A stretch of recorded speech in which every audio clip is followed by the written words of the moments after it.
Story 1: The Phantom Patrol of Normandy. Before we start, make sure to like and subscribe to the channel and leave a comment with where you're from and what time you're watching. That way, YouTube will keep showing you stories just like this one. Now, let's begin. My grandfather, Staff Sergeant William Morrison, served with the 82nd Airborne during World War II. He rarely spoke about his experiences in the war, but there was one story he told me just once on his deathbed in 1987 that still haunts me to this day. He made me promise never to tell anyone while he was alive, but now that he's gone, I think people need to know what happened in those dark forests of Normandy in the weeks following D-Day. It was July 1944, about a month after the initial invasion. Bill's unit had been tasked with reconnaissance missions behind enemy lines, mapping German positions and supply routes through the dense bocage country of northern France. The hedgerow terrain was a nightmare for advancing Allied forces. Ancient stone walls, covered in thick vegetation, created natural fortifications that the Germans exploited ruthlessly. On this particular mission, Bill was part of a 6-man patrol led by Lieutenant James McGrady, a tough Irish-American from Boston who'd already earned 2 Bronze Stars. The other men were Corporal Tony Ritchie from Chicago, Private First Class Samuel Green from Georgia, Private Danny Walsh from Philadelphia, and Private Eugene "Gene" Kowalski from Detroit. They'd been working together for months and had developed the kind of unspoken communication that keeps soldiers alive in combat. Their orders were straightforward: penetrate approximately 5 miles behind German lines, establish observation posts, and report enemy movements for 3 days before extraction. Standard reconnaissance work, though nothing about fighting in the bocage was ever standard. The thick hedgerows limited visibility to just a few yards in any direction, turning every field into a potential killing ground. They jumped at 0200 hours on July 15th, landing in a moonless night about 2 miles from their target area. The drop went smoothly. No scattered landings, no broken bones, no lost equipment. Within 30 minutes, they'd assembled, buried their chutes, and began moving southeast through the maze of small fields and towering hedgerows. Bill remembered the oppressive silence of that first night. No artillery in the distance, no machine gun chatter, not even the usual sounds of war that had become their constant companion. Just the soft rustle of their boots through wet grass and the occasional whisper of wind through the ancient hedgerows. The air was thick with moisture, and the sweet smell of wildflowers mixed with the underlying stench of death that permeated every battlefield in Normandy. By dawn, they'd reached their primary observation point, a small rise that overlooked a crossroads the Germans were supposedly using for supply convoys. They established 3 hide sites in the thick vegetation, set up their radio equipment, and settled in for what they expected to be 3 days of watching and waiting. The first day passed without incident. They observed sporadic German truck traffic, noted the positions of machine gun nests, and radioed their findings back to headquarters. Standard work. As night fell, they rotated watches and tried to get some rest in their cramped positions among the thorny hedgerow roots. It was during the second night that they first heard the voices. Bill was on watch with Kowalski when they heard what sounded like a German patrol moving through the hedgerow about 50 yards to their north. Whispered commands in German, the soft clink of equipment, the careful footsteps of trained soldiers trying to move silently. Both men froze, fingers on triggers, waiting for the patrol to pass. But the sounds didn't fade. If anything, they seemed to be circling their position, always staying just out of sight behind the thick vegetation. For over an hour, they tracked the movement by sound alone, sometimes to the north, sometimes east, occasionally seeming to come from multiple directions at once. When Lieutenant McGready's watch began at 0300, Bill and Kowalski reported the suspicious activity. McGready was a veteran of Sicily and Italy. He'd learned to trust his men's instincts. He quietly roused the entire patrol and had them take defensive positions while he tried to raise headquarters on the radio. That's when the voices became clear. They were speaking in English. Not just English, but with American accents, regional accents they recognized. A voice that sounded like Corporal Ritchie calling for his mother. Another that could have been Private Green's distinctive Georgia drawl asking for water. Most disturbing of all, what sounded like Lieutenant McGready himself, giving orders in his Boston accent to move up, they're right here. But Lieutenant McGready was crouched right next to Bill, his face pale in the darkness, listening to his own voice echo through the hedgerows. The voices continued throughout the night, always just beyond visual range, sometimes pleading, sometimes giving tactical commands, sometimes screaming in pain. They heard their own names called repeatedly, heard conversations they'd had days earlier being repeated word for word by invisible speakers in the darkness. At one point, Private Walsh whispered that he could see movement, dark shapes flitting between the hedgerows about 30 yards out. But when they aimed their weapons and strained their eyes, there was nothing there except ancient stone and twisted vegetation. Dawn brought blessed silence and the return of Norman German truck traffic on the road below. The patrol tried to convince themselves that exhaustion and stress had played tricks on them. Combat fatigue was a known phenomenon. The mind could create sounds, voices, even visual hallucinations when pushed to its limits. But Bill knew what he'd heard. They all did. The third night was worse. The voices started earlier, just after sunset, and this time they were closer, much closer. What sounded like an entire company of American soldiers was moving through the hedgerows around them, calling out coordinates, giving fire orders, screaming for medics. The sounds were so realistic that Lieutenant McGready actually tried to establish radio contact with what he thought might be a friendly unit that had gotten lost. No response on any frequency. Around midnight, Private Green started responding to the voices. He'd hear his name called and would whisper back, "Here, I'm here." The others tried to keep him quiet, but he insisted that his squad from basic training was out there, looking for him, needing his help. That's when they saw the lights. Dozens of them moving through the hedgerows like fireflies. Small, blue-white lights that flickered and danced between the thorny branches. Sometimes they'd cluster together, forming larger glows that illuminated sections of the ancient stone walls.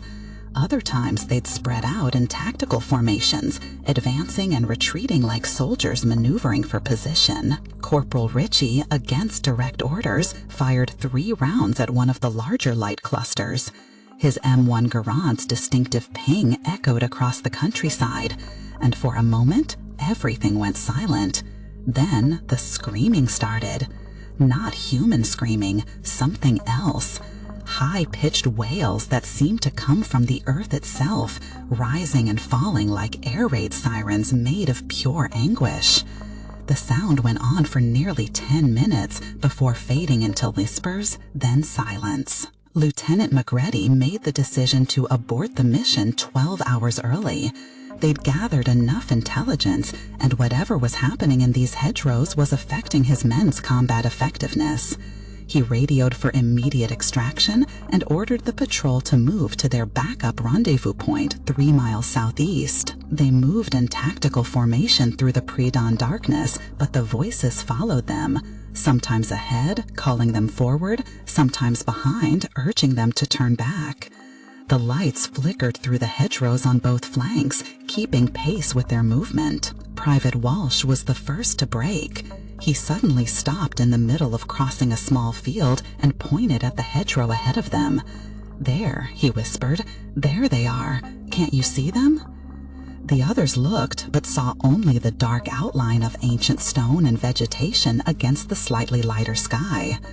Walsh insisted that an entire platoon of American soldiers was standing in formation along the hedgerow, waiting for orders. He started walking toward them, calling out unit identifications and passwords. It took 3 men to tackle him and drag him back. Walsh fought them, screaming that they were abandoning their fellow soldiers, that the platoon was under fire and needed immediate support. They had to gag him to prevent his shouting from revealing their position to actual German patrols in the area. The extraction went smoothly. A British Lysander picked them up from a small field just after dawn, and they were back at base by 0800. But Private Walsh never recovered from whatever he'd seen in those hedgerows. He was evacuated to a field hospital, then shipped back to England, and eventually sent home with a Section 8 discharge for combat fatigue. Lieutenant McGrady filed a standard after-action report, mentioning unusual acoustic conditions in the area.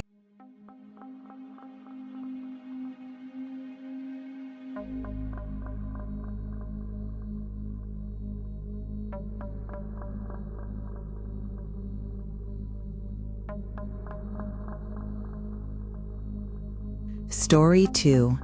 The U-boat that sailed home empty.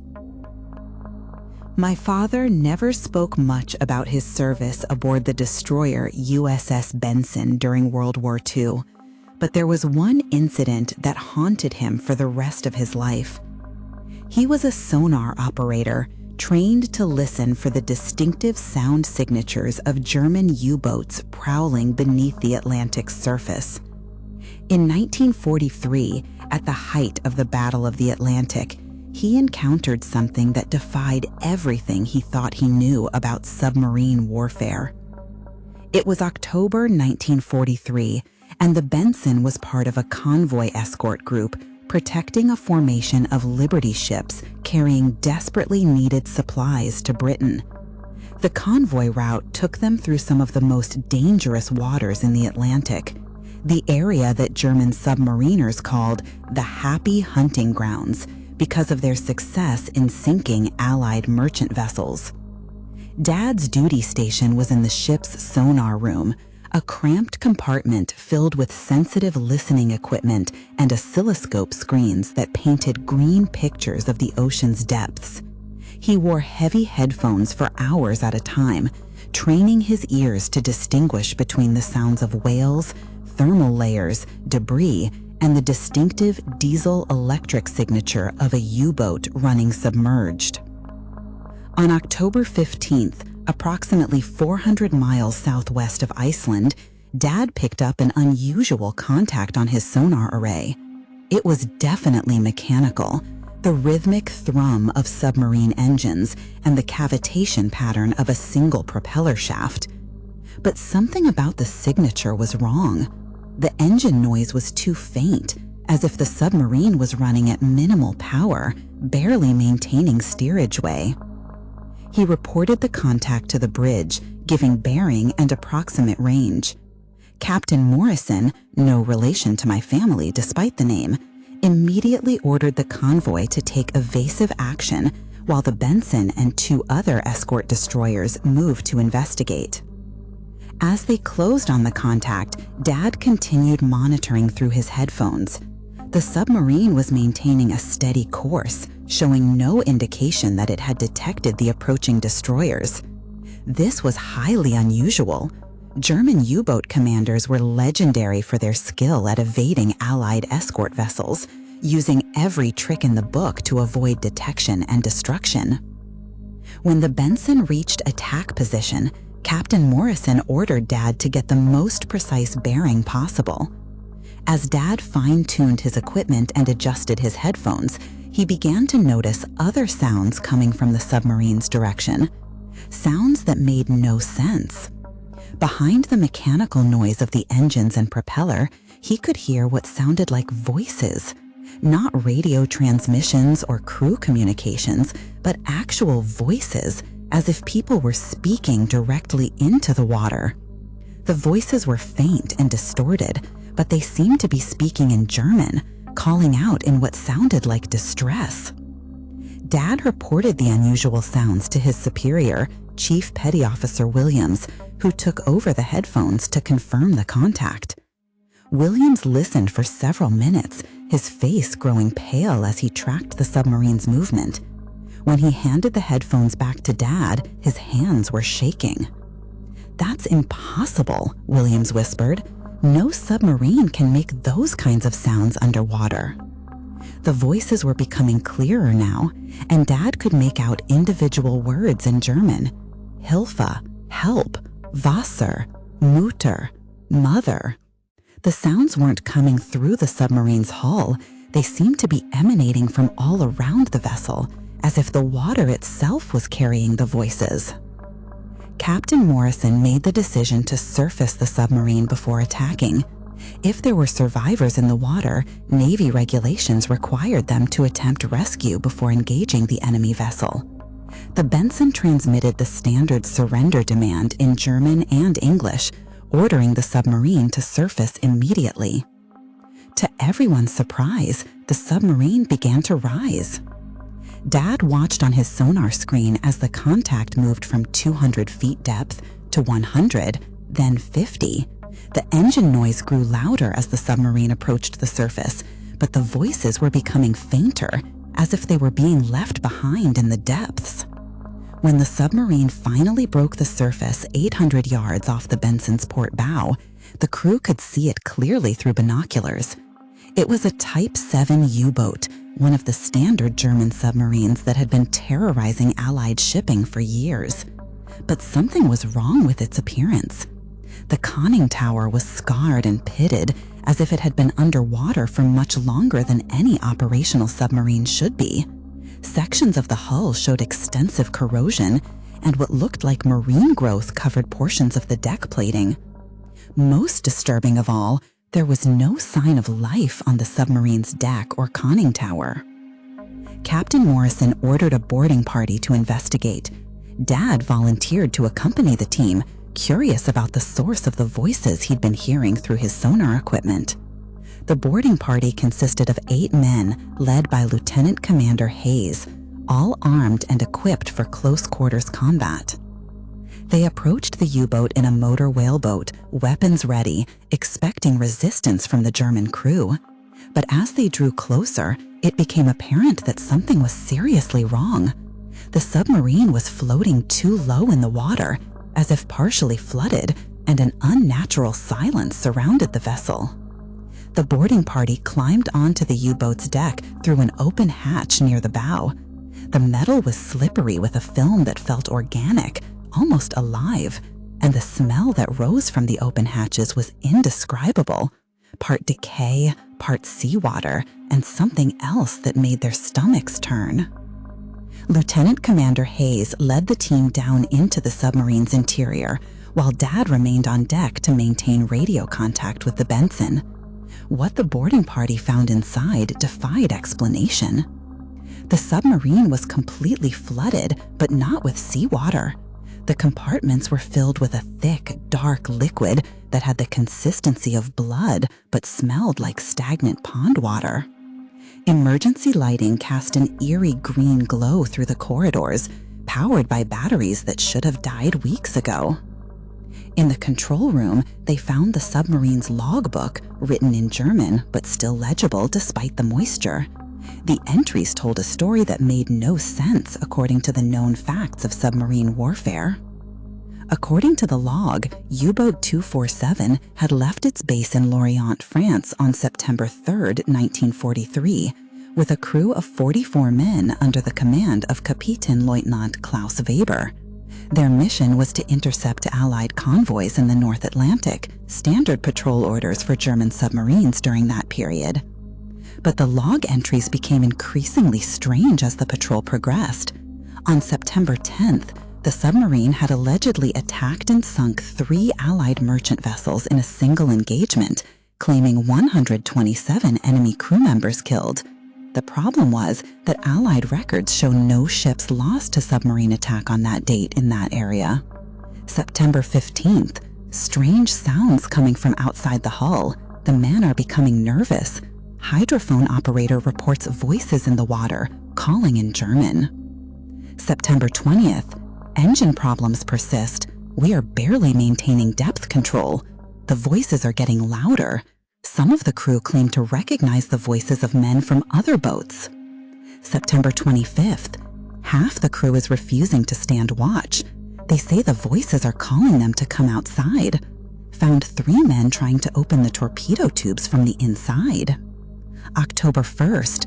We are no longer alone. Can see shapes moving in the water around us. The shapes look like men, but they move wrong. They're calling our names. The final entry was dated October 14th, just 1 day before Dad had detected the submarine on sonar. Most of the crew is gone. They went into the water to join the voices. Only 7 of us remain. The boat is flooding, but we cannot surface. Every time we try to rise, they pull us back down. Weber shot himself this morning. I am taking command, but I don't think it matters anymore. The water is coming in faster now. Soon we will all be outside with the others.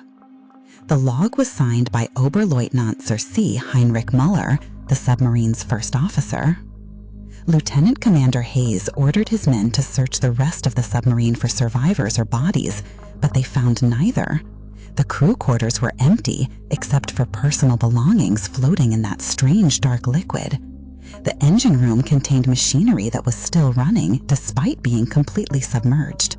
Most disturbing of all, the torpedo tubes were open, but not from damage. They had been opened from the inside. As the boarding party prepared to leave, Dad heard something that made him freeze on the U-boat's deck. Coming up through the open hatches, he could hear voices speaking in German, not over the submarine's communication system, but actual voices, as if people were talking in the flooded compartments below. He called down to Lieutenant Commander Hayes, who confirmed that no one in the boarding party was speaking. The voices seemed to be coming from the dark liquid that filled the submarine, multiple conversations overlapping, sometimes calling out names, sometimes pleading.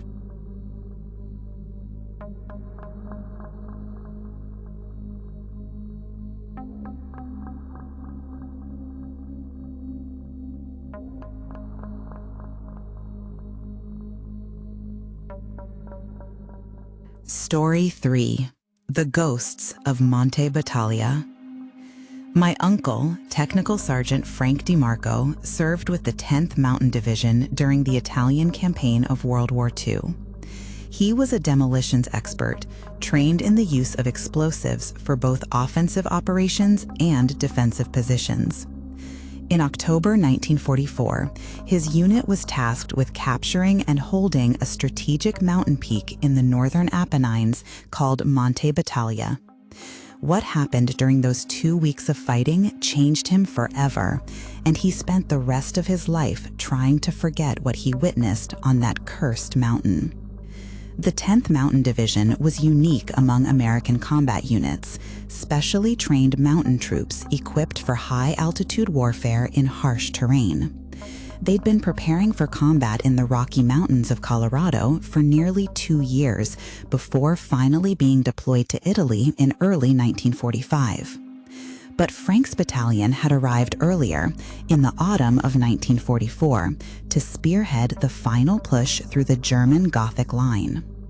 Monte Battaglia was a 2,200-foot peak that commanded the approaches to several key valleys leading toward the Po River Valley and the German rear areas. Intelligence reports indicated that the mountain was lightly defended, perhaps a company of German mountain troops with some automatic weapons and mortars. The plan was simple: scale the steep southern face under cover of darkness, overwhelm the German positions, and establish defensive positions to hold the peak against counterattacks. Frank's squad consisted of 12 men under the command of Staff Sergeant Mike O'Brien, an Irish-American from Boston who'd volunteered for the mountain troops because he'd grown up hiking in New Hampshire. The other men came from all over the United States, but they shared a love of mountain climbing and the kind of physical conditioning required for high-altitude combat. They began their assault on the night of October 9th, 1944, climbing through dense chestnut forests and over rocky terrain that rose at angles exceeding 60 degrees in some places. Each man carried over 80 pounds of equipment, weapons, ammunition, explosives, food, and water for 3 days of combat operations. The climb took 8 hours, much longer than anticipated due to the treacherous terrain and the need to maintain complete silence. German listening posts were known to be positioned throughout the area, and any sound could alert enemy forces to the impending attack. As they neared the summit just before dawn, Frank began to notice something strange about the mountain itself. The trees were wrong, twisted and blackened as if they'd been burned, though there was no evidence of recent fires. The rocks were stained with what looked like rust, and the air had a metallic taste that made breathing difficult. When they finally reached the German positions, they found them abandoned. Not recently abandoned, the trenches and bunkers looked like they'd been empty for months. Equipment lay scattered and rusting, personal belongings were covered with mold and decay, and the defensive positions themselves had been partially reclaimed by vegetation. But the strangest thing was the smell. Frank had been in combat for 6 months by then, and he was familiar with the smell of death on a battlefield. This was different. It was the smell of death, but old death, ancient death, as if the mountain itself was rotting from within. Sergeant O'Brien deployed the squad in a defensive perimeter and radioed headquarters to report that the objective had been secured without opposition. But as the men began to examine the abandoned German positions more closely, they started finding things that didn't make sense. Personal items in the trenches included letters and photographs dated months in the past, but also some dated months in the future. A German soldier's diary contained entries describing battles that hadn't happened yet, including detailed accounts of American mountain troops attacking Monte Battaglia on dates that were still weeks away. Frank found a crate of German potato masher grenades that appeared to be decades old, their wooden handles cracked and weathered, their metal components rusted beyond use. But when he picked one up, it felt solid and functional, and the fuse mechanism showed no signs of corrosion. As night fell on their first day holding Monte Battaglia, the real horror began. Frank was on guard duty in a forward observation post when he first heard the voices.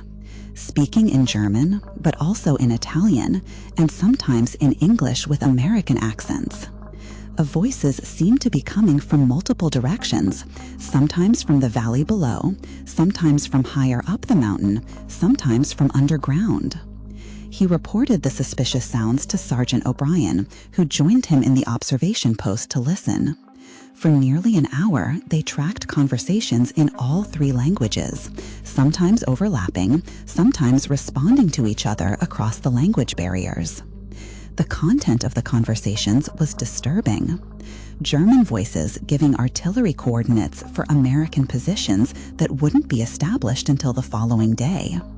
Italian voices pleading for mercy in a local dialect that neither Frank nor O'Brien understood.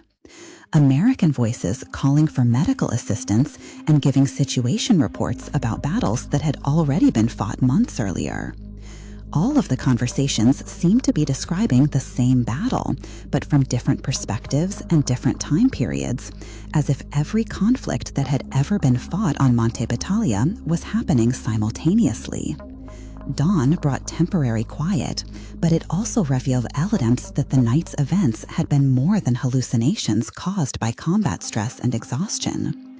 The approaches to the American positions were covered with footprints, hundreds of them leading from all directions up the mountain slopes. But the footprints showed different types of military boots.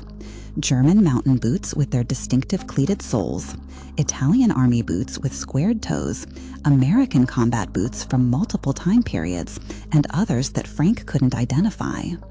Most disturbing of all, some of the footprints appeared to be decades old, weathered and partially filled with accumulated dirt and debris, while others looked fresh, as if they'd been made just hours earlier. Sergeant O'Brien radioed headquarters to request immediate reinforcement and possible evacuation, but was ordered to hold the position for at least 72 hours pending the arrival of follow-up forces. The mountain was too strategically important to abandon based on unconfirmed reports of enemy activity. The second night was worse than the first. The voices started earlier, just after sunset, and this time they were accompanied with sounds of combat. Machine gun fire echoing through the valleys, mortar explosions on distant ridges, and the distinctive whistle of incoming artillery shells. But no explosions occurred near the American positions, and the muzzle flashes they could see in the darkness never resulted in incoming fire. Frank and his squad mates were watching a ghost battle, the echoes of conflicts that had been fought on Monte Battaglia throughout its violent history. The mountain itself seemed to be replaying every moment of violence it had ever witnessed, layering them on top of each other in an endless cycle of warfare. Around 2 a.m., Private Johnson, a kid from Oregon who'd been acting increasingly nervous since their arrival, started responding to the voices. He claimed he could hear his brother calling for help from somewhere down the mountain. His brother had been killed in action in Sicily 6 months earlier. Johnson tried to leave his position to search for his brother's voice, and it took 3 men to restrain him. He fought them with desperate strength, screaming that his brother was wounded and needed help, that the voices were giving him directions to find the casualty collection point. That's when Frank saw them clearly for the first time. Climbing up the steep slope directly toward their position was a column of soldiers, not the scattered individuals they'd seen the previous night, but an organized military unit moving in tactical formation. They carried weapons and equipment from multiple time periods. Some had bolt-action rifles from World War I, others carried more modern submachine guns, and still others brandished weapons Frank didn't recognize at all. The column was led by what appeared to be a German officer in a uniform that looked like it came from the Franco-Prussian War of 1870. Behind him marched soldiers from at least 6 different armies, their uniforms and equipment representing conflicts spanning nearly a century. But the most horrifying thing was their faces, or rather, what remained of their faces. These weren't living men. They were the remnants of men, animated by something that had nothing to do with life. Their wounds were still fresh, still bleeding, as if they'd been inflicted moments earlier rather than years or decades in the past. Some were missing limbs that had been blown off by artillery shells. Others showed the distinctive wounds of machine gun fire or bayonet attacks. All of them were looking directly at Frank's position with eyes that held no recognition of death, no acceptance of their condition. They climbed with